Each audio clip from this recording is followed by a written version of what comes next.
Before this is shown in Manila, no, pinalabas na to sa mga international Opo. film festivals. Opo. In fact, nanalo ka ng Jinseo Arigato Film Festival Mm, Award, no? mm. Ano yung naging epekto nito sa'yo? Ah, di ko rin yun in-expect, kuya. Because when I was invited to go there, I flew to Japan plainly to represent the film. Hindi ako nagpunta doon with any knowledge of that I am a nominee, that I am to win something. I knew that I knew that it was a film festival. I knew that there were awards, but I did not assume to be one of them.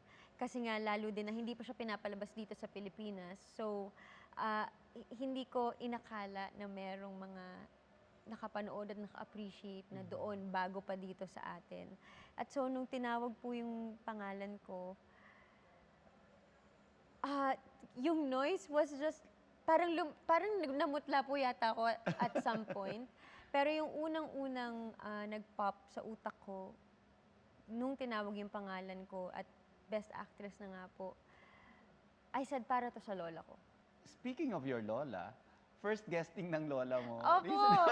Thank you, salamat po at Finally, alam di niyo ba? yun. Finally. Finally, Mas after kinabahan how ka many ba for years? her? I was excited for her kasi kuya, excited siya sobra. Hindi naman siya lumalabas before. Hindi siya gaano. Kasi yung lola ko naman, hindi siya talaga confrontational. Hindi rin siya talagang social, PR. May lola, tahimik lang siya eh. Gusto niya nanonood lang siya. Regular lola. Very observant lang siya. At kahit na nagkakagulo na, hindi rin yan sasali. She will be the calm one and, you know, yung composed yon, ganun Buti siya. napapayag mo. Actually, I asked her. Medyo naging matagal na usapan siya because there were a lot to consider because ang lola ko, si mama, 88 years old na po siya ngayon. And so, syempre, I had to consider her safety, her health. She's more sensitive now also. Although she's very, very strong, pero kailangan natin manigurado kasi alam naman po natin yung panahon ngayon. Yes. Hindi naman na ganun kaligtas.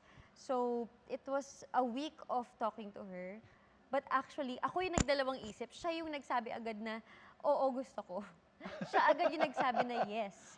Ako pa yung nagdalawang isip kasi syempre yung safety precautions and all of that. Tapos, prior to the day of the shoot, what she did was, parang Wednesday yung shoot namin nun sa bahay niya. Nag-message pa siya sa akin ng Friday pa lang. May Saturday, Sunday, Monday, Tuesday pa. Sabi niya, magpa-practice ako ng lulutuin ko para sigurado akong masarap. At nag-test cook pa siya nung dish niya ng Monday. At nag-message pa sa akin na okay pasado, ready na daw siya. Kaya she was so excited to be on air. And first time ko rin kasi siya makita kung paano siya may pag-interview. Na-proud ako sa kanya. Na-proud ako because she's not, Naging stage you apo know, ka, at ganon. all. Oo eh, naging stage apo ako because she was so calm.